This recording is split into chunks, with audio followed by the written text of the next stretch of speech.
Welcome back to Dong City, episode 41, 414141, the big 41, December 21st, our holiday themed show. As you can tell, the first show, last show before Christmas. How you gentlemen doing today? Doing great, man. We're in the holiday spirit here. I'm willing to stay warm this entire episode for the benefit Yeah. of the viewers. And as you can see, my office is in the holiday spirit. We have a bunch of shit we would normally have on walls that is currently being used as a storage unit in my office. So I am just head over heels in love with Christmas. How are you? A nice scarf. I have no problem because it is brick, as they say in New York. It is cold as shit. There's still ice on the ground. It's not even snow. I'm wearing one of my many gifts from Raymond, which was part of the Secret Santa. Thank you. Got my gloves that I don't know if they're going to fit. Got my scarf. He told me there's something else in the mail. Rob and Wendy got me something, which I had. I don't know where the hell I put it, but it was a nice 49ers cheese cutting board. And I'm got to make sure I don't cut my fingers off cursing out the rest of the season. But I'm doing well. Rob, how are you? Doing pretty good. I'm enjoying my vacation. First vacation since July. Yeah, working in the hospital. Finally, get a vacation from that, and also I'm done with school with my fall semester. I'm waiting for the winter semester next month. Other than that, I'm good. Well, we've got Akil here early, and we've got Renee here early. And please feel free to tell us about Puerto Rican baseball if you'd like, Renee. We've got a crowd. Speaking of Puerto Rican baseball, there we go. Coming in, your coquito, by the way, Henry, as part of your. For those of you who don't know, Henry had me for Secret Santa, so a little Dong City, insertion there. But which was just for the record was randomized. Yeah, no, I have no doubt that you didn't try and pull something off. But I have not had it yet. I'll be having it Christmas Eve and Christmas Day. Gonna introduce it to my parents. I was gonna have it last night, and then instead we ate cake and I got full, so I didn't want to ruin it. But yeah, we'll be having that. And then the Andy Pettit autograph is up there somewhere. Right. Rob got some coquito. On my Yankee shelf. There's the Henry face that my wife got super excited about. She thought it was excellent marketing. So if you want coquito every holiday season, feel free to hit Henry up so he can retire earlier than he wants to. I will say, I'm not tooting my own horn, but for those who have an iPhone, the Memojis, I think mine is the most realistic one I've seen so far. I think my Memoji is on point. Rob, let me see it again. Super accurate. Yeah, I think my Memoji is absolutely on point. So yeah, Rob, for those of you who don't know, is hunting PS5s as this show goes on. So if he just disappears for a long period of time, that's why. We do demand, Rob, that you are here at the end of the show because you're going to want to be a part of these special announcements that we have at the end. But anyway, let's get into baseball here. Thank you for joining, everyone. We're going to get right into it. Baseball life. Real quick, I cannot like or comment anything on Facebook as I'm on day 3 or 4 of my 30-day ban. So all I want for Christmas is for Zuckerberg to let me back in my groups. That would be nice. Did you get the ban? I don't remember what infraction this was. Did you get the ban over what happened in baseball life these past 2 weeks? I got the ban over a playful joke. I called someone a bougie bitch, which is Jacob Trent. Playfully. Our resident Mormon.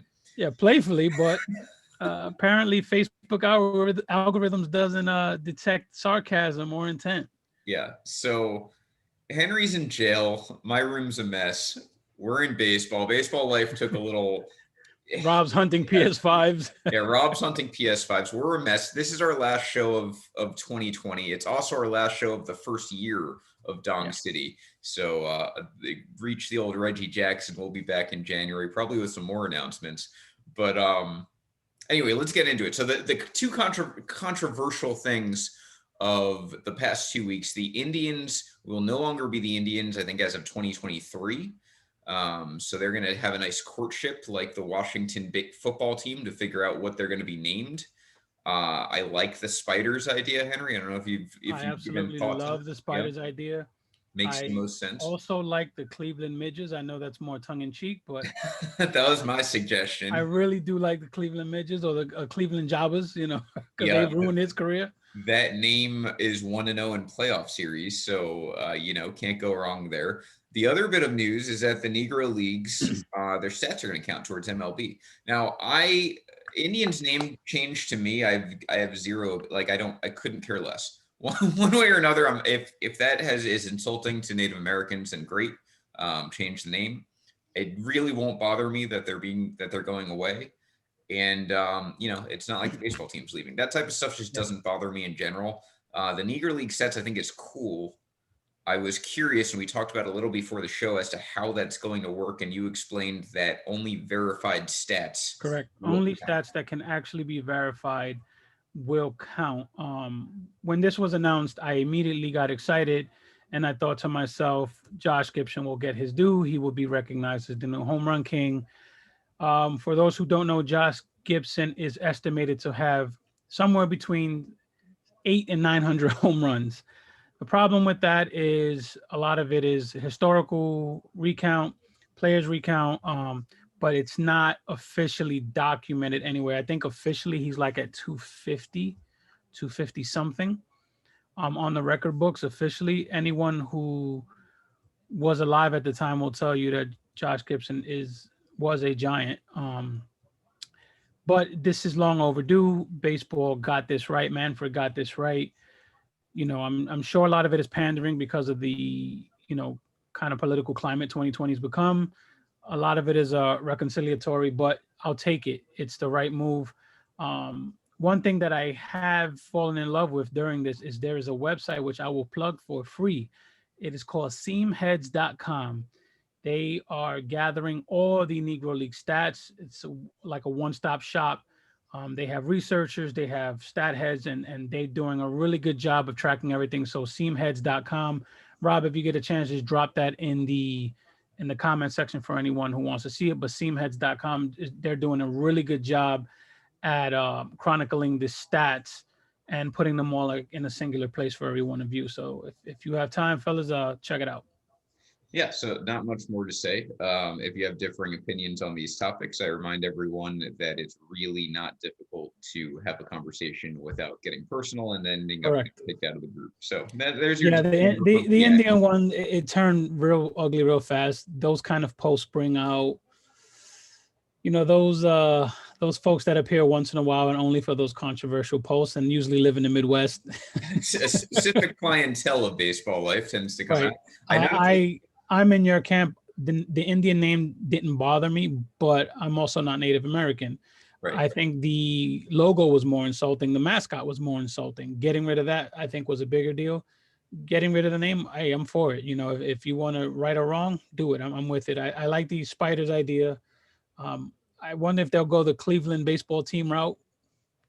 I hope not. I look it. I've trashed on the Washington football team a lot because they're a Giants, division rival, but I just think that's so stupid. And I get why they're doing it, but hopefully next year they actually have a name. I don't want a Cleveland baseball team to be a name. I will give Washington a little, a longer leash because they were having issues getting a name because every name they got was trademarked by this businessman in Washington. So he owned all the possible names. Kudos to him. That's fucking brilliant. So he went ahead and he trademarked and he bought all the website names for a bunch of names that could potentially be the name for the new Washington team. And so there's a lot of legal stuff and negotiations that has to go on there. So that one I kind of got. Couldn't have happened to a better owner. Mm-hmm. So I have zero empathy. So anyway, those two things happened. Again, just keep it civil going forward. This will be spoken into the wind.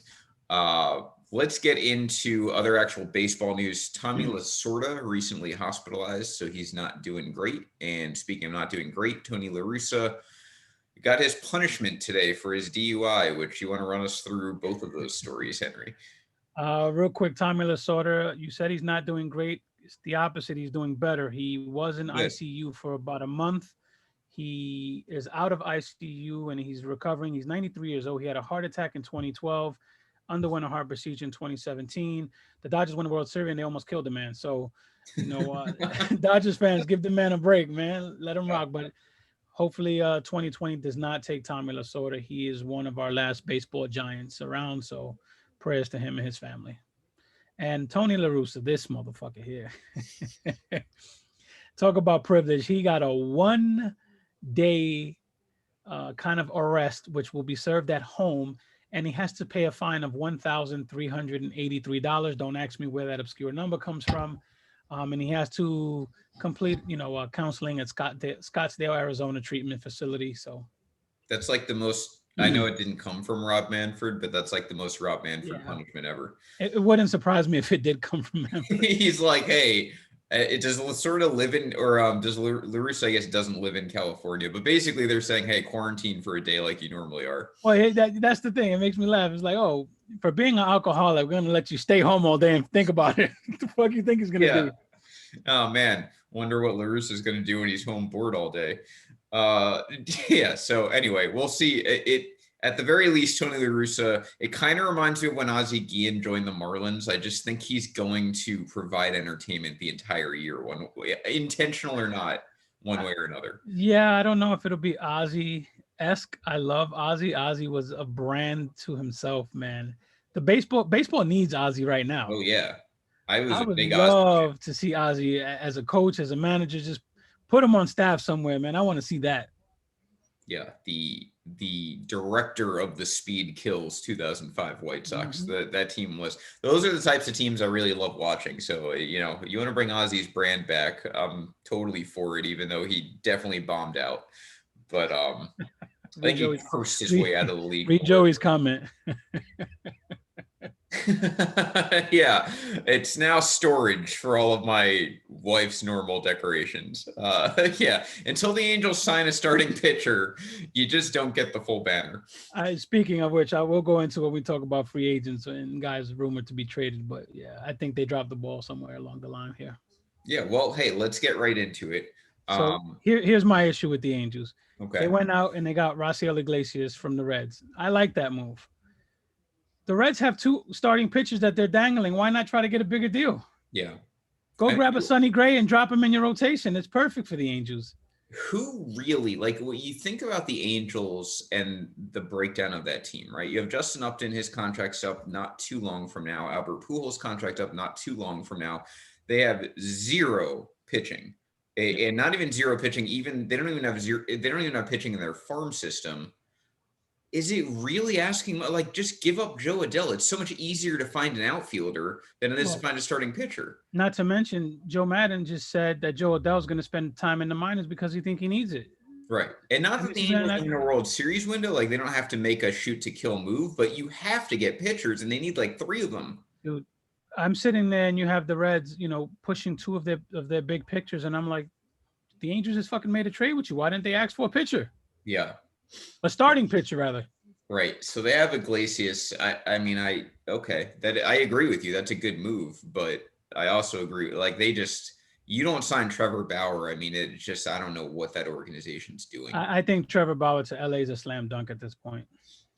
I'm still going to go with that he's not going to go there because he doesn't want to. So that's my theory. So I think the Angels will try, and he makes a lot of sense on paper. I will stick with my conspiracy theory that in 2016, I read the Sports Illustrated article. He wants to go to teams that have high-tech, advanced pitching analytics, and the Angels don't fit the bill. So I'm not going to say he's going to the Angels. I liked him staying in Cincy, but they can't. They're trying to get rid of Sonny Gray, who only has $20 million left on his deal. So yeah, they're clearly not. They're out of Bauer if they can't pay Sonny Gray $20 million. The Reds went all in last year. We all knew they were doing it. They didn't score a single run in the playoffs, and in a fake round of the playoffs, mind you. And they are trading everything now, and that's going to be someone's treasure because they may benefit. Let's talk about the offseason in general. And Rob, you can pull up the free agent tracker. We'll discuss who's already been signed. I know there's some Mets fans watching, so that's exciting. And I want to talk about that James McCann deal. Yeah, this offseason, for those of you who haven't put this together yet, is going to move at a glacier pace. I mean, just sit back and relax, have as much coquito as you want, because you will not see, like, this DJ LeMahieu's going to do a dance for a long time. And so is Trevor Bauer. And so is George Springer. There's going to be smoke attached to several teams. You won't see any of this until January. I don't even disagree think with Springer's Springer. going to sign. I will take the over on New Year's Eve for every single one of these guys, and some of them, I don't know if Springer necessarily. He strikes me as the first guy to sign of the big names.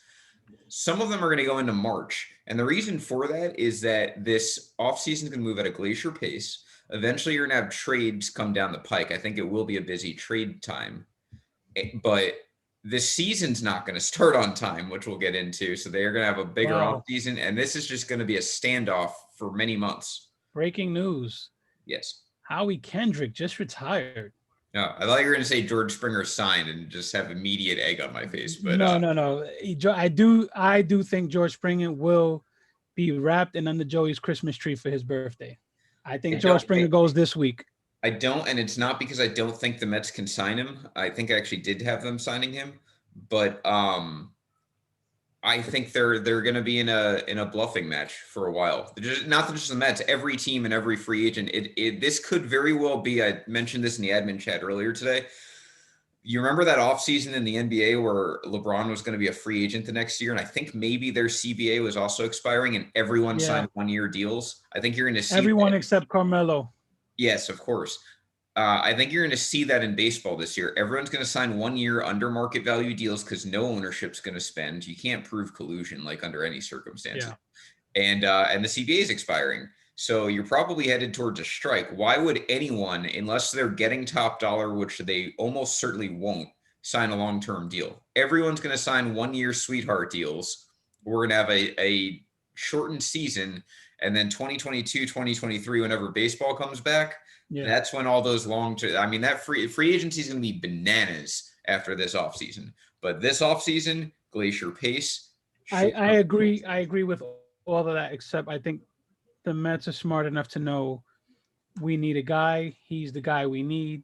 Although I did think that with JT, but they went the little cheap route. But I think Springer's their guy, and I think they give him that 5/125 deal.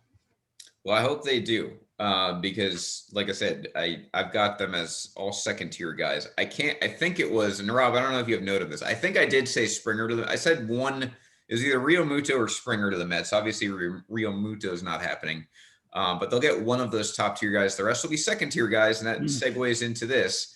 We start with James McCann, who they signed instead of Rio Muto. Now, I'll start off with that. That was a smart move, not signing JT. But signing James McCann, $40 million, it's an overpay. The Mets can afford it. Obviously, they've got new owners. They're the new kid on the block, shiny object ownership. But I don't like this. I mean, James McCann, if you look at his career stats, he was great last season, an abbreviated season. But that dude is 31 years old. He's not getting better. This is a glorified. He's barely a starting catcher, and he just got $40 million. I think he's worth half of that. So I'm in agreement with you that McCann was a good deal for the Mets, but for different reasons. I think that, first of all, I don't like this deal. I don't like this deal because I think if there was a team with a need, with the top free agent guy being out there, it was the Mets needing a catcher and JT being that guy. Mm-hmm. He's the best catcher in baseball. He hits, frames, does everything well. That was a marriage that was perfect, made in heaven. For whatever reason, the Mets didn't get it done. They went with McCann, 4 years, $40 million. $40 million, that's a drop in the bucket for Steve Cohen, $10 million for a good catcher. My problem with that deal is the amount of innings that McCann has caught. He hasn't been a full-time catcher. He's been splitting duties with Grandal and other catchers. I don't know who else is on the Mets roster, but you're going to need another major league catcher to split time with this dude. My problem is that this is where I think JT's agent dropped the ball. You have the team. You have a new owner. You have a hungry fan base. The Mets should have been the only target for JT and his agent, and they dropped the ball. I don't know what happened in behind closed doors, but at that point, when they said, hey, we're going to go with plan B, his agent should have been like, wait, let's get JT. Let's get in a room and let's hammer this out. Them dropping the ball immediately drops the JT Real Muto market. I think he ends up signing for a lot less money than people think he was going to. I think it's going to go to the point where JT signs a deal so cheap that people are going to be like, damn, the Mets could have got him for a little bit more. But they also control his market with signing McCann. So I think JT to the Mets is a better deal. I understand why they went with McCann. I just think everyone here loses. JT loses because he's not going to the team he should have been to. The Mets lose the guy that they absolutely needed. I think if the Mets sign Springer and McCann, I'm perfectly okay with that over Rio Muto and whoever would be the cheap outfield replacement. I'm not a big believer. Now, Rio Muto's in his prime, which helps, but I'm not a big believer of investing big into catchers unless they're like a Mike Piazza type catcher, prolific generational type guy. Rio Muto will go somewhere. What I'm guessing happened is probably his camp was like 200 million. And even the Mets were like, there's no point in that because no one's going to get anywhere near their market value. And I agree with that, even with DJL, DJ LeMahieu asking 125. Everyone in Yankee world freaking out because the Yankees won't give him 125. They won't give him that because we don't have an offer from the Mets or Blue Jays as far as Rio Muto goes. Yeah. Like everyone wants to say that these guys are competing to sign him. We don't know what number they're competing at. Maybe they're going to offer 90 ultimately and the Yankees are at 80. We don't know that yet, but I don't think any of these guys are going to get market value, including Trevor Bauer. And he has the best shot because he's the only good starting pitcher. And when I say good, I mean top tier starting pitcher in all of free agency. Now that Stroman didn't accept his offer or did accept his offer. No, he accepted. Yeah. So McCann to the Mets, I think it was too much money. I don't think it was a bad signing. I do think McCann's overrated, especially with the pitch framing, because last year was really the first time he was even above average at pitch framing. Every other year of his career, he's been below. I don't know if that's a sample size issue or if he legitimately learned. I heard he had a new catching instructor or whatever. I've seen Gary Sanchez run through like 9 of them and it hasn't done shit. So maybe McCann's smarter than that. I don't know, but I'm not terribly impressed with McCann, the player. But I do think that type of signing was a smart one for the Mets to stay out of the Rio Muto sweepstakes. And I agree with you, Henry. They dropped the ball in letting the Mets walk away with McCann so early. Yeah, I think I think everybody lost there. The Mets got the better financial deal, but they lost out on the better player. Yeah. I think that's almost indisputable. And I also agree with what by a lot. Like JT is probably like twice the player that McCann is. Oh, he's 2 tiers above every single catcher. So the drop between JT and McCann is substantial. And it's not even they save money, but it's JT and the rest of baseball. There, there's maybe 2 catchers you can put in his category, and they're 3 years older. Listen to me. If I'm a Met fan, the one thing I don't want to hear about right now is money. Yeah, you've heard money since the Wilpons have owned this fucking team. You've heard money since Bernie Madoff. You've heard money on these trades, on these bad signings. You've heard money, money, money. You have the richest owner in baseball. If there's one thing Met fans do not want to hear, it's about money. So clearly this was a move about money, and I just think it was the wrong one. I think they should have gone with JT, unless JT just absolutely did not want to play in New York. I just think everyone dropped the ball here. They could definitely afford JT and other guys. Mets will go up to that at least bottom threshold. My theory on them is that next year is going to be their big spending year, even though this year they can make a killing because no one else is going to spend. The talent, I don't think, is there. If I'm the Mets, I kind of agree with that, though. Next year's free agency is so much better than this one that maybe that's when they go on like a crazy spending spree, like a 2009 Yankees type example. But and honestly, no matter what the Mets do, whether they sign Bauer, Springer, and Real Muto, I still wouldn't say they're a World Series team this year. Real quick, I just want to respond to Randy since I can't type my response. Randy, 1. I have 1 Santa hat. You'll get it. So, yeah. So a little bit of debate there. By the way, I totally ignored the Howie Kendrick announcement. Good riddance, man. I mean, that guy just murdered the Yankees forever. He's a pesky little fuck, man. I didn't he just sign a 2-year deal? Did he? Oh, yeah. Okay. Yeah. I think it was a 2-year deal. Good for him. He's like, I'm over it. I've got my ring. That's it. I'm looking at this list that Rob pulled up. I didn't even realize Mike Minor signed a contract. Neither did anyone except Mike Minor. I mean, it's with Kansas City, so that's why. But man, that's not a bad deal for him, man. He dropped off the map so quickly. Yeah, That- Royals 2-8. He's gonna do fine there. You got $18 million to pitch at Kansas City, and everyone forgot about you. So Well, it's like Drew Smiley got 11 million to pitch Yeah. for the Braves. That's a very Braves deal. I will say on this deal, that Trevor May deal, I like a lot more than the James McCann deal. I do too. Trevor I like May, that deal a lot. Mets need to make a second signing like that. Yep. Trevor May, good signing, no problems. I saw the rumors of the Twins wanting to trade like one of their guys who sucked ass to the Yankees in the hypothetical that I had a problem with. But this deal, free agency, he's 31, 2-year deal. No I problem really there. like that deal for him. I think that was a really smart deal for the Mets. Mets at least seem to be like 2 dominant relievers away. May could be part of that solution. Morton to the. Dylan Betances going back to the Mets. Did they exercise that option? I believe so. Yeah. Okay. And correct me if I'm wrong, but I'm pretty sure he did. The Charlie Morton to the Braves, another Braves deal. I'm surprised. 15 million is a good like 1-year deal, and I don't think Morton wants to go further than that because he's always threatening to retire. But I'm surprised he just like jumped on that so quick. I would have thought someone might have paid even more. Yeah, I think he could have got 2 years out of him. Yeah. But again, I don't even know if Morton wants more than a year because he's been threatening to retire since he's like 34. Now he's 37. Adam Eaton, do that. kind of wish Yankees would pay a little more attention to Eaton, but they didn't. Now he's gone. Good signing though for the White Sox. That's the type of veteran. We have Adam Eaton already, and we have Adam Eaton, but better. I want like 7 of those guys. We have him. His name is Brett Gardner.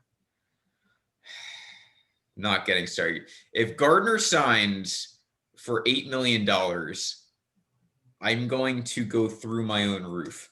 Like if Brett Gardner signs for anything more than like $3 million with the Yankees cutting $60 million in payroll this year, that's a joke. Because at this point, anyone can do his job. You have the most random hate for some players. This shit is just out of fucking control. They're all fan favorites. I swear, guy, you have the fucking.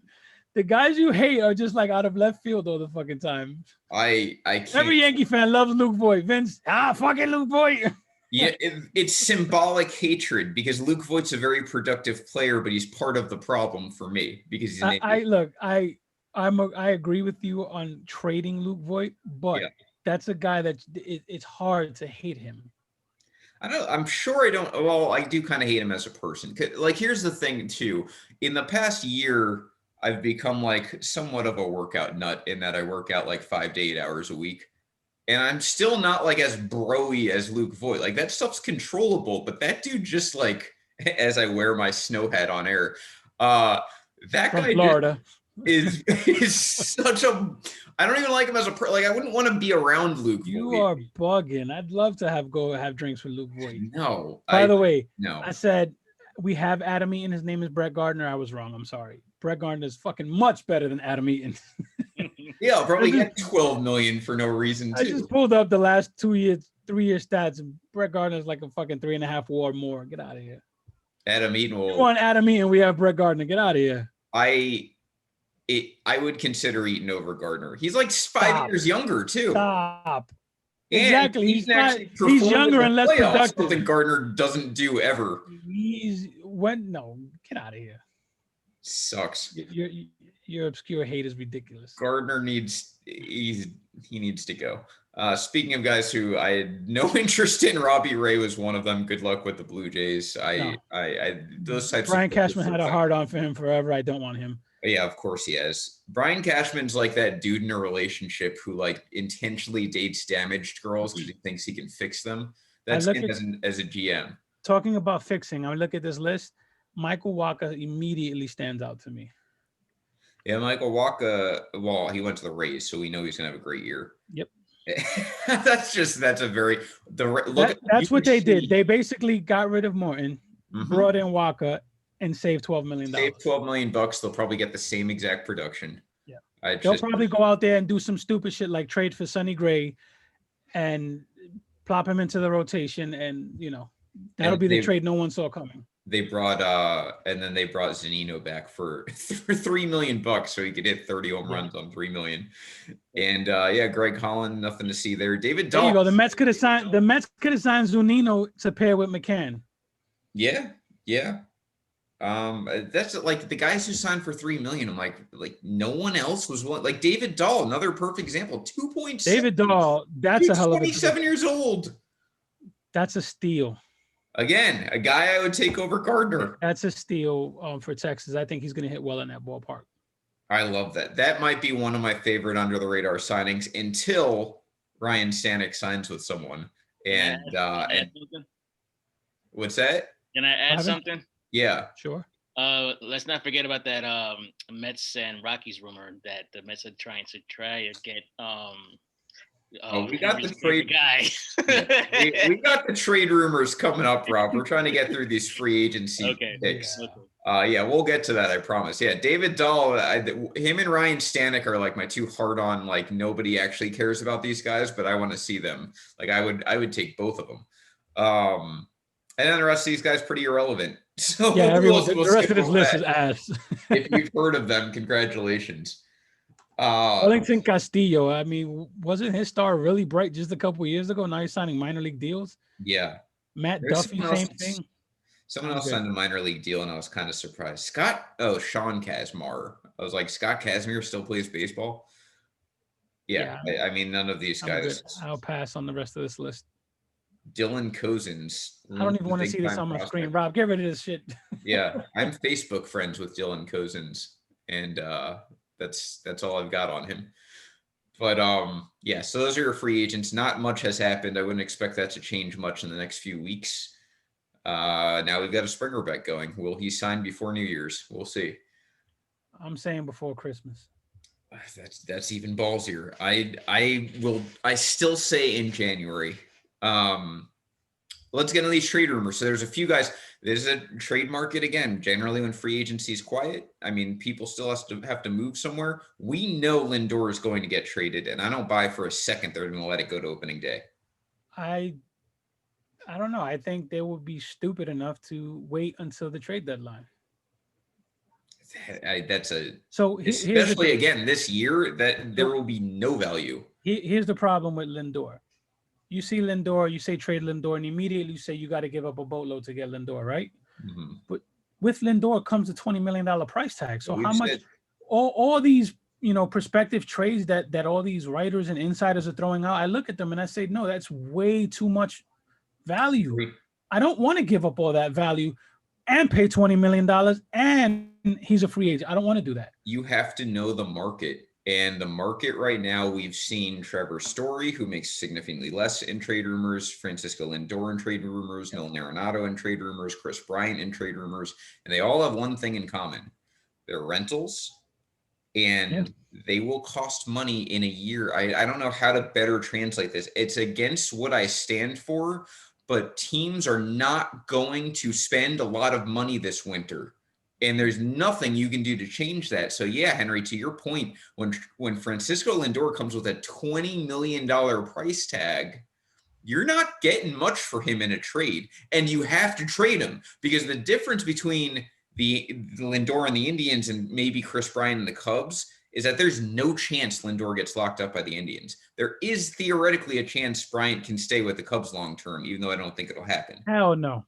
Yeah. There's zero chance that happens. There is a more than 0% chance that he could stay. Zero. They screwed that kid so hard. They got 7 years out of him. He hits free agency. Don't make me defend the Cubs, please. It is not in my nature. He hits free agency at 30 years old, and that's just wrong. The Cubs did him super dirty. They did. They completely butchered it. But there's still a higher chance, just based on the two teams involved and where their payrolls are, that Chris Bryant returns. He's not. They can use it as leverage.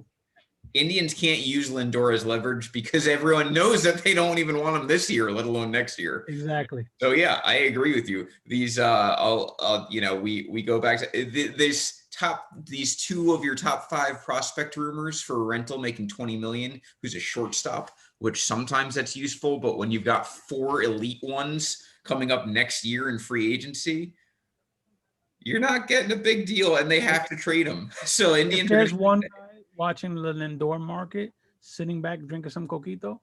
It's Alderton Simmons. Yeah, because the minute Lindor's market is clear, whoever doesn't get Lindor, Simmons may end up. I thought initially he'd sign a 1-year deal. I wouldn't be surprised if he signs a multi-year deal at this point once Lindor goes. I think, and I've got no basis for this. I've just the entire time I felt Simmons is a 1 year 12 million guy, and I don't know why. It just I thought he was a that 1-year stayed guy in my too. brain. I think he might get a multi-year deal depending on what the Lindor market is, because every shortstop is waiting for Lindor. Whether it's the other teams that need to trade their guys who are behind Lindor, whether it's Didi Gregorius, whether it's Simmons, they're all waiting for Lindor to happen. Once Lindor happens, all the other dominoes will fall. Yeah, I agree with that. And Simmons, which could help his market, is the Yankees' plan B for everything. They don't get Trevor Bauer, Simmons. They don't get DJL, Simmons. They don't get Didi, Simmons.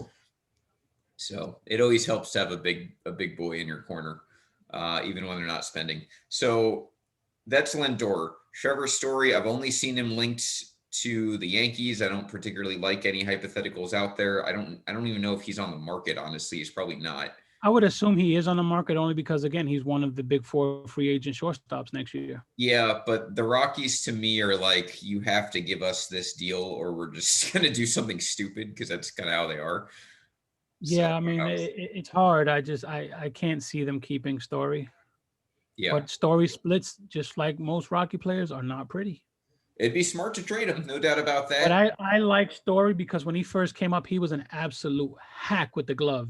Mm-hmm. And he just turned that into being one of the best defensive shortstops in the game. So kudos to him and his work ethic. Yep. We'll throw in, not that we didn't mention him at all yet, but Kyle Schwarber's still out there. We'll see what happens with him. I think Schwarbs is a good get. Whoever gets him, they're going to get a good deal. They're going to get a good ball player. Yep. I don't know what the Cubs rush was to get rid of the guy. They're going to get a good deal because he's going to sign for like 1 year. Joey Gallo's out there, I heard too. Yeah, Gallo's available. Nolan Arenado. There's going to be a lot of cheap power out there. Yeah, no, I agree. And there should be, because there's a surplus of power in general. So hey, Eddie's back. Nolan Arenado, I'll toss Mets fans another bone. The Rockies engaged with the Mets, which is a totally different conversation than the Mets engaging with the Rockies. Correct. And they did it, I'm sure, because again, the Mets have this prestige now as like they might be the only team willing to spend top dollar on someone this winter. And it doesn't seem like there's much smoke there. We both canned it preemptively, but it just doesn't seem like there's anything. If I'm Saldi Alderson, if I'm Steve Cohen, and I forgot who the GM they just hired, I'm laughing at that phone call. I want no parts of Arenado. I know Joey wants it. I want it to happen only so I can laugh at Joey every day for the next 6 to 7 years. Yeah, because that is a deal that if the Mets make will absolutely blow up in their face. I don't want to pay that guy that kind of money. His offense is going to dip drastically. Yeah, you have the defense. His glove is generational. I always give him that. It's not worth his bat is not worth it. That's a deal that Met fans, you want no part of. Stay away. Look, I'm not a Mets fan, and I'll tell you guys, next year you want to spend money, you want to show how big Steve Cohen's wallet is, you want to stand on it. Go out there, sign 2 of the big 4 shortstops, put Correa at third base, put Story or Lindor at shortstop, and call it a day. That's what you do. Arenado is already, I mean, he's just inherently not worth. I wouldn't give up much of anything for him because of his contract is going to age so poorly, and not even because he may age poorly, but because when he signed it was right before like a mini bubble and then a much bigger bubble after that, and they both burst. So to me, it's Stanton all over again. Yeah, he'll never justify that salary. And on top of that, he may, by the way, be a slightly above average player away from Coors, which is the other problem. I think you're giving him too much credit with that slightly. Well, I'm including his premium defense. His defense is average hitter and premium defense to me is still above average as a player, but he's not a superstar by any means. The Mets don't want that dude. Trust me. This is Henry's most visited site on all of the internet. It is Nolan Arenado's advanced stats. And here, I mean, look, those are great numbers. Rob, do we have it away? Is this away from Coors or is this just in general? This is, I believe, in Coors. I believe. Okay. Can we get away from Coors? Because that's like here. Henry's going to go nuts. Yeah, that's the average there. Use Baseball Reference. Their splits are easier. Yeah. Okay, so let me get out of there. get back to you on the. Yeah. Wen's got it right. 35 million for a guy who's going to hit 260. That's By very. the way, if you don't know, when is actually Carlos. I don't know why he has the new name, but that's Carlos. I did not know that. That is So Carlos. I'm glad. He's commented, and I've been like, that guy's being like pretty nice to me, and I have no idea who he is. And now Yeah, that is Carlos. I don't know the name change. I only was like, he looked at the pictures like, yo, that's Carl. Who the fuck is Win? But yeah, that's Carlos. give me what is Wen, Corey? That's what I want to know. And hello to Melvin and Eddie, by the way, they joined us. So there you go. I'm with you on Arenado for different reasons. You can't justify a trade like that, giving up anything meaningful. The only reason I would want Arenado there is so I can laugh and text Joey every day. That's literally it. Are these it, Rob? I believe so. Let me see. This is Arenado here. Go up to where it says splits. Okay. See right there, the little drop down, hit splits, career, and then let's laugh together. Henry's got a tutorial on Reddit for how to look up Nolan Arenado's away from course splits. Go down. Scroll down. Yeah. Yep. That's all they show Here here. we go. Yeah, keep You going. have home and away somewhere. Yeah, keep going. It'll pop up. There we go. There we go. So there you go. 263, 322, 793. No, that stinks. That's bad. God damn, that Arenado stinks. In this day and age, if you don't have 800 OPS, you shouldn't be considered an offensive-minded player. And Nolan Arenado is getting paid 30 plus million a year to be look at the games. They're close, so I don't want to hear that he's played substantially more games at home. That's Arenado really sucks. That's bad. It's not even just the home runs. Like everything suffers. He's not above average. He's not slightly above. He's a bum away from. Please never steal a base again. 16 stolen bases and 15 caught stealings. Awful. That's one of the worst things I've seen recently for anything. Why do they allow him to ever try? He's 50% stealing bases. That's historically bad. He's probably high when he does that. He has more value to them. For his own legacy, he's better off staying there. He can be that guy that's always argued about, but his numbers will always be his numbers if he stays there, no matter how inflated they are. He leaves that place, it's a gross mistake. Right now, he's on track to like ridiculous Hall of Fame numbers. Yeah. He's on track. He's on a Hall of Fame track. By the way, I like what Jake said as far as Schwarber to Texas. Seems like a very Texas deal. They also love those 1 to 2 year deals, but it seems like only for hitters and fat pitchers. Yeah, I could see that. Yeah. That's bad. That's bad. You can't deny it. And Arenado too is not like when DJ LeMahieu had bad splits. I was like, okay, but the type of hitter he is, he'll excel in the Yankee Stadium. You can't. He's line to line. He's a line to line hitter. Yeah. Left field Yankee, like Fenway, maybe he can put up some good stats. But Yankee Stadium, deep left field, he wouldn't even be good there. There's 2 to 3 stadiums probably in the majors that Arenado is somewhat worth it. How long have you known me now? 3 years, 4 years now? Mm-hmm. About that? 4 years. And I've been telling you this since the day you met me that Arenado sucked. Yeah. It's I don't all right, take it down, Rob. I don't want to look at it anymore. I don't know what the hell Rob is doing there. He's bored. Yeah. That was a good use of graphics, but I don't want to look at his numbers anymore. Last part of this is that David Price. No, actually, there's my favorite part of this, but David Price may not play in 2021. Total bitch move. There's no justice. That's worse than Stroman. I can at least understand bitching about being traded to the Mets in the situation they were in 2019 and then opting out in 2020 because he accepted the qualifying offer. That like kind of resonates with me. But David Price opting out of 2020 and then possibly not playing in 2021 after being traded to the World Series champions. I mean, like they put you in a bad situation. Totally unacceptable. Good look. They traded for you. They took on your money. They put you in a winning situation. Now, I don't want to, it's hard because you don't want to shit on someone who's legitimately afraid of COVID and whatever's going on. Right. I don't know his situation. We haven't heard him say that once, though, I don't think. Right. Whatever the case is, we don't know. But watching them win without him, you would think he's like, yo, I need to come back to this. I need to get this done.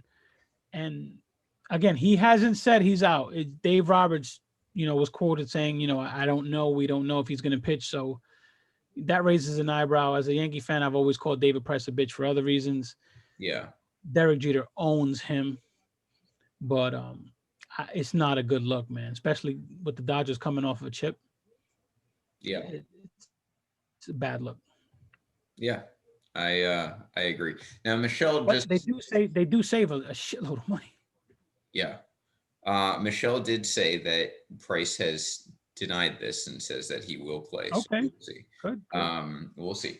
You, I believe Michelle, and she usually is pretty good about sources. But I also know David Price is a bitch, so we'll see if it happens. She's good unless you start like teasing her about the Dodgers and she gets angry. She does get angry. Yeah, it's fun to watch her about angry. the Dodgers until it's not positive. No, she's pretty objective too. Speaking of objective, I am not objective when it comes to Luis Castillo. He is my favorite pitcher who is not named Garrett Cole.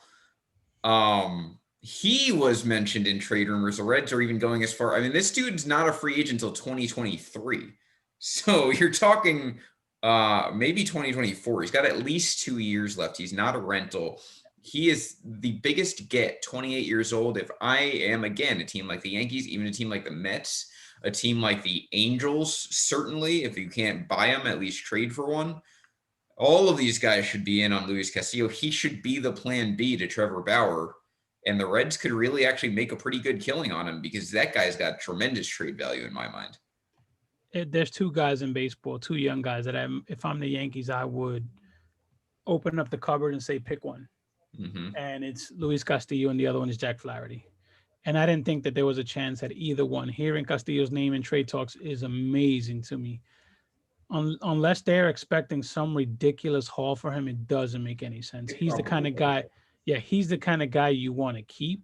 He's affordable. He's scheduled to make $4.4 million this coming year.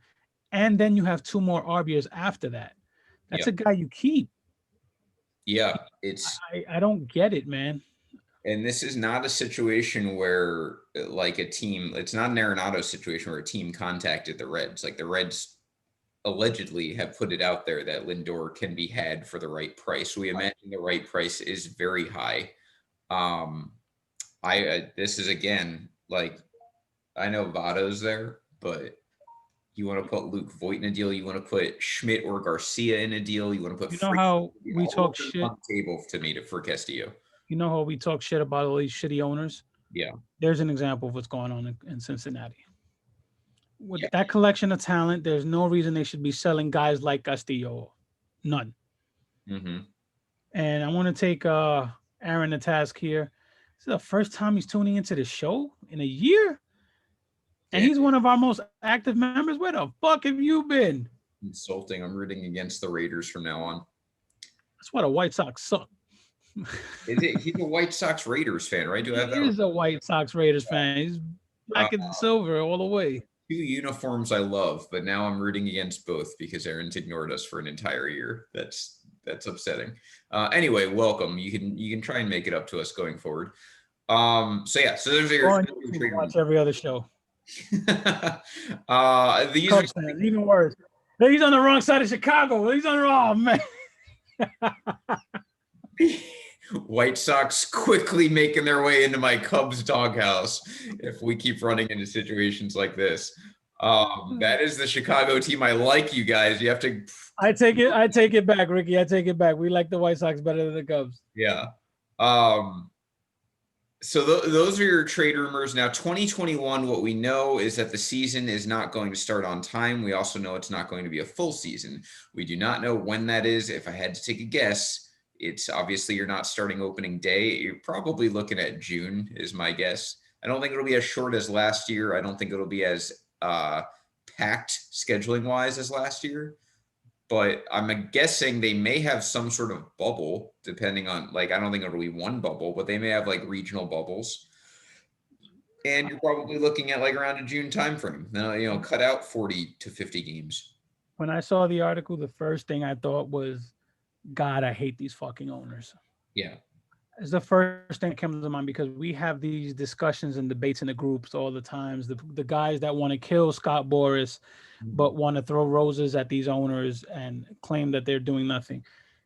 The owners asking for the season to start late is a direct result of all these science um, articles and everything coming out saying, hey, this pandemic is going to go into spring, which means that there will be no fans in attendance, which means if there's no fans, there's no money. So the players, I'll give them credit. Since last year, when they were talking about before the season, they wanted 100 games. The players wanted to play. And now, granted, they wanted to get paid too. They knew the more games they played, the more money they would make. But the owners only want to push back the start date because there's no fans in the stands. We can't sell concessions. We can't sell parking. We can't sell merch. So this is all a money ploy again. They don't care about the sport. They care about making money. If you think these owners give a shit about you, your household, your fandom, your team, your athletes, they don't give a shit about anything but money. And here's another reason to prove it. Yeah, absolutely right. And they are doubling down on the greediness, and they'll continue to blame players. I'm sure that's coming as we get closer to the season, and then they're going to do it a third time when the CBA comes up. So just get used to. I mean, you want to blame someone for ruining the sport. It's a combination of Rob Manfred and the owners, because they're going to continue to do this over and over again until they have a CBA that is on their terms. It's post-pandemic, and they can start to recoup money. And let's get into those numbers a little bit. They cut $2.5 billion in player salaries. Now look at the number, how much that, keep in mind, playoff revenue mostly went to owners. So you had an expanded playoff. They recouped some of the money they lost. They also cut $2.5 billion from millionaires, not from billionaires, in salary. And here's another interesting fact we learned from an ESPN Plus article today. The Yankees have spent the most money this century. Their payroll, when they get under the luxury tax, which by all accounts they're going to do that. What that means is they're going from about what would have been a $260+ million payroll in 2020 if we had a full season. It ended up being under 200 million because it wasn't a full season. They're going to cut, while in a World Series window, mind you, about $60 million off payroll. They want to get under 210. That's what the luxury tax is this year, and they have to stay under it. So they're probably going down to about 200, maybe 195, which is why end the season under it. Yep. Yeah, which is why you see them arguing pennies with their best hitter. The reason I bring that up is if they do that, if they go to like a 195 to 200, $205 million payroll, it's the same payroll they had in 2005. Now, why is that meaningful that they have the same payroll they did 15 years ago? Because one, you could look at this CBA, this current one, as a glorified salary cap. And two, Major League Baseball until 2020, for 17 years in a row, had record-setting revenues, as in every single year, they made more revenue than the year before. So for 17 years, these owners have been collecting revenue records, and we have stagnant wages. This is America in a nutshell. This is exactly what's happening in the actual country. Pretty much. Billionaires are making money. They're making hand over fist. They're cutting corners. They're cutting salaries. They're laying people off. Giving bailouts. Yup. And we keep supporting them to do this while you're making the same salary that you would have made 15 years ago. It's insanity. And that's what's happening. The Yankees are an example of that. 2005, same payroll as 15 years ago because of 1 year of setback after 17 consecutive years of setting revenue records. None of these owners should have an issue with a shortage of money right now. Not one. Maybe they don't make as much revenue last year, but not one should be cutting $60 million out of their payroll in the World Series window or saying that they won't participate in any sort of free agency because they don't have the money, and they certainly shouldn't be claiming they lost $2 billion like we've seen from certain owners this winter. Insane. Funny math. Insane. And by the way, we're okay with them just not having to open their books, which is another thing that cracks me up. That's for them. That's something, for the record, Scott Boras has been fighting with owners to open their books at least a decade now, Yeah. if not two. Sick if you blame Scott Boras for baseball's problems. And Scott Boras has been telling the owners, if you can't afford it, that's fine, but let's prove it. Open your books. yeah. And we're gonna get, as fans, we're gonna get screwed again. And they're gonna blame the Blake Snells of the world for it. By the way, another guy rumored to be in trades. I don't know if it'll happen. Which Probably. I don't fucking get. I don't get it either. I don't know what the Rays are up to there. But please let it happen. Please let it happen, though. Yeah. Look, let me tell you, if the Rays are trying to trade him, my antennas are up. Something's up. Like I said, they'll do something crazy like trade him, get back insane value, get back an everyday player they can plug somewhere and use him, and then go out and trade for Sonny Gray and his $20 million for 2 years. That's like the perfect Tampa Bay move. Yeah. Yeah. No, look, Jose Martinez. Or somehow hoodwink them and get Castillo instead. Yeah, I don't know what they're up to there, because the Rays are also in the World Series window. For them to trade someone that controlled, the alternative is his arm's going to explode. Yeah, which they seem to be ahead of those curves too. Well, they turned him into a 5-inning pitcher. I don't know if that's his. Yeah. If that's his wall or if that's something that they created. But Blake Snell can't pitch more than 5 innings, and you saw what happened. It literally cost them a World Series. Yeah, and it could also be because he's disgruntled after that decision. Yeah, I mean, look, with Cole with Houston the year before, like you knew Cole wasn't going back to Houston after they left him in the bullpen in that Game 7. Eddie Snell to the Angels is a good move. It's just, are the Angels smart enough to trade with the Rays and not lose? I don't know. I think the Angels have to take a page out of the Knicks, and the Knicks haven't done this yet, but they should. You're gonna have to trade for that ace, because I just don't think you're going to be able to sign one in free agency. But once you trade for one, if you can demonstrate you might be a playoff contender in a real playoff, then you might be able to attract free agents in the future. You can solve as that money comes off from Pujols and Upton. You can solve the Angels' problems this offseason with throwing money at Bauer and going and trade for a guy like Sonny Gray, who's still low cost. And, you have 2 years. Yeah. I think Sonny Gray on a team like that makes a lot of sense. Aaron, in the off season, we're doing every other week. In the regular season, yes, it's every week, but we're always on Monday, 7 p.m. Yeah. Unless our West Coast contingent lobbies for a change one day. And all of our previous shows are on YouTube, all 40 other shows. Yeah, so you can catch up and hear the exact same conversations February of 2020 that we just had. So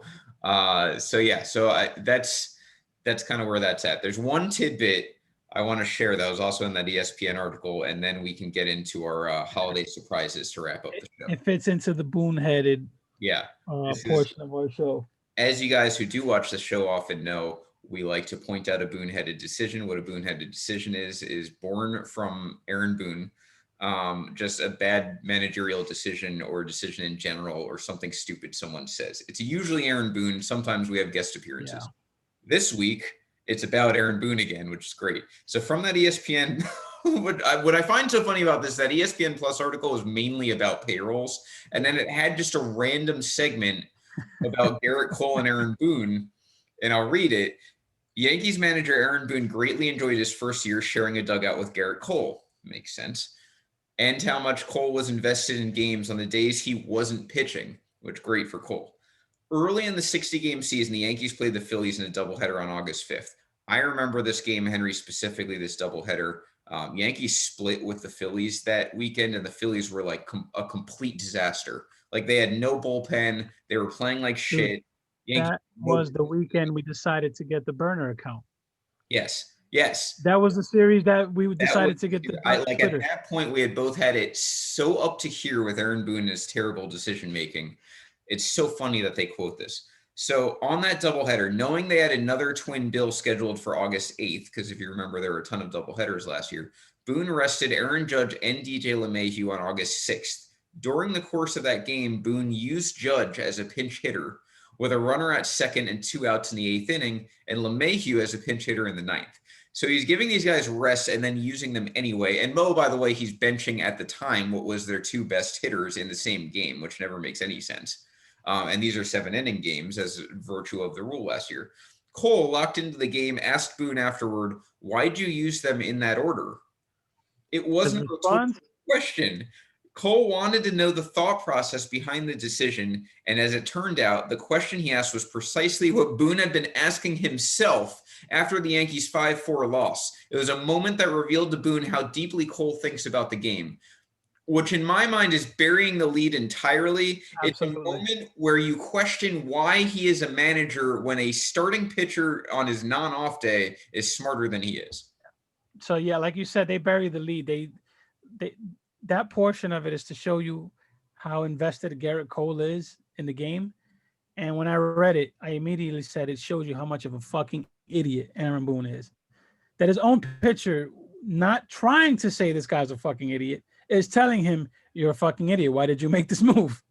So yeah, I don't get it. I'm glad that our pitcher's invested. I'm also glad he's thinking, "What the fuck is this guy thinking?" Yeah, it's great that like now we know in the Yankees' own dugout, they're like, this guy's an idiot. Like, well, why does he make these decisions? He costs us the game. And Yo. I can't wait until he's fired at the end of the year when we don't win a World Series again because Yo. the Yankees refuse to spend and Aaron Boone's a moron. Rob, what did you give that cat, bro? The cat is like as high as hell. That cat's Nothing. That's the way she is all the time. Look at the camera. I want to see if she was just looking with the eyes chilling, like, hey, y'all talking about Aaron Boone, man. Even I know that guy sucks. I cannot have cats because they always look like they want to kill me. That cat's going to like rip your jugular out in your sleep. I hope you know that. No, not really. She actually like tends to sleep by my side or on top of my head sometimes. But My money's on Wendy doing that before. I was gonna say, yeah, exactly. You're damn right. Yeah. Either way, it doesn't look great for you, Rob, in the future. There you go. The cat got to the coquito. Yeah, that cat. The other cat the other day drank was licking the coquito from Wendy's cup the other day. Nice. And he was like nice. That's awesome. All right, so we will wrap up the show with a couple of announcements. One is that we are looking into potentially coming at you in a different way next year, just experimenting with that. So we'll keep you guys posted on that. What I mean by that is possibly a platform that isn't Zoom, possibly on several different platforms at once. We'll keep you posted on that. I now have started my vacation, so I'll have some time to dedicate towards that for the podcast. The second thing, we are going to write an injustice right now, and I coaxed her into joining. Hopefully she's still watching. It was Michelle Carter's birthday, according to Facebook, October 16th. And we completely dropped the ball on that. No one wished her a happy birthday. She is a big watcher of this show and a big participant in baseball life, and she has been very instrumental in making our West Coast presence stronger. And Michelle, if that date is wrong, it is because your Facebook's wrong. But I wanted to wish Michelle officially a happy birthday because she deserves it. And Someone tag her. What's that? No, I was saying Rob, tag her if you can. Yeah. So happy birthday, Michelle. I hope your 25th birthday was fantastic. And that's where we're all usually good with that kind of stuff. I know. Well, that's why I felt so bad. Is like, we've got 7 admins or whatever, and not a single person picked up on it. So yeah, that's definitely. I'm glad we righted that wrong, and thank you for being. She's on here every week with us, man.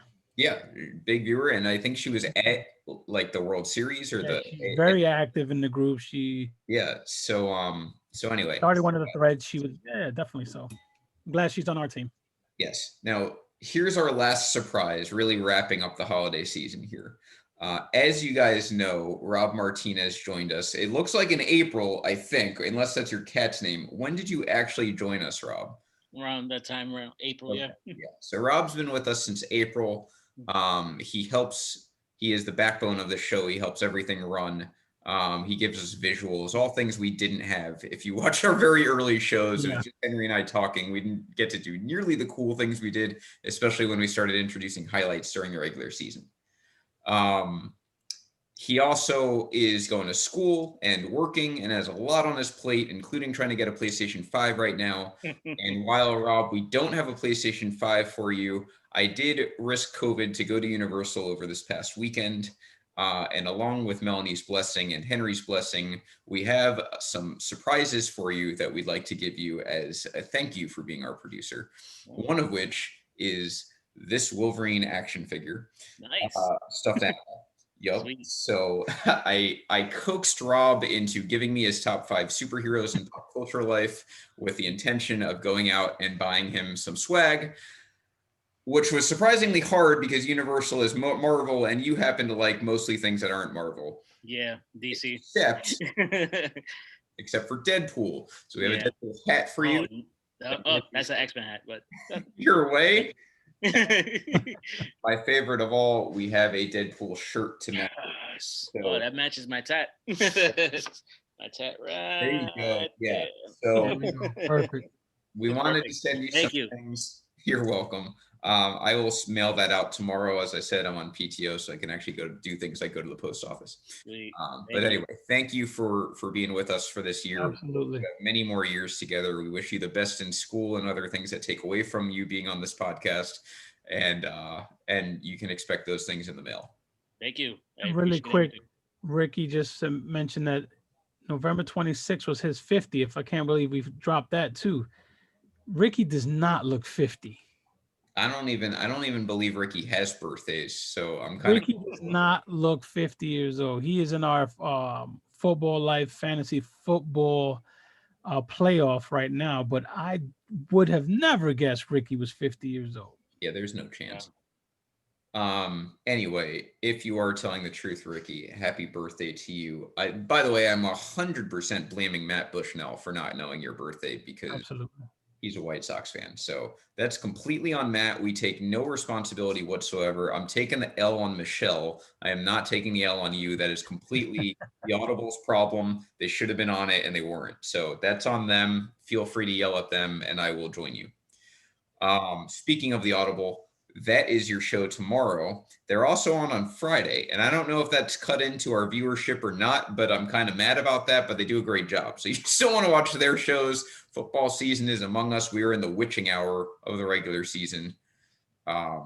Watch the Audible 7 p.m. Tuesday Eastern time. Randy Hammond, Matt Bushnell, they do a great job breaking down X's and O's. Watch them if you want to hear me talk shit about Josh Allen in a good way and Matt just having to eat all of it this season. Yeah, Matt has had to eat much shit related to Josh Allen this year. Although he usually is right about things. So including Patrick Mahomes just being ungodly. Step Backs are Wednesdays. Make sure you watch those. That's a great show. Leon and Jacob, big viewers of this show. I try to tune in as much as I can, even though I am a Knicks fan. So basketball to me is a distant fourth as far as sports go. And that's no, we have added a new show to our arsenal on Thursdays. That's right. Workshoot Wrestling Podcast. Corey Richmond, Jason Brooks are now with the team in Wrestling Life. So if you're not in Wrestling Life, get your ass in there because I understand they're burning people alive on pay-per-views now. So if you're not in Wrestling Life, get in Wrestling Life, and that's Thursdays at 7 p.m. Eastern. Yes, brand new. They have a new wrestling show there. So we'll see what 2021 brings. Hopefully it's better than 2020 for a lot of you. But one constant, you'll have us. We'll be back January 4th with the next edition of Dong City. This has been the 41st edition, the holiday edition. We'll see you in the new year. This has been Dong City, 7 p.m. Monday, 2 Mondays from now. Have a great night. Have a Merry Christmas and a Happy Holidays. Ho, ho, Dong City, bitches.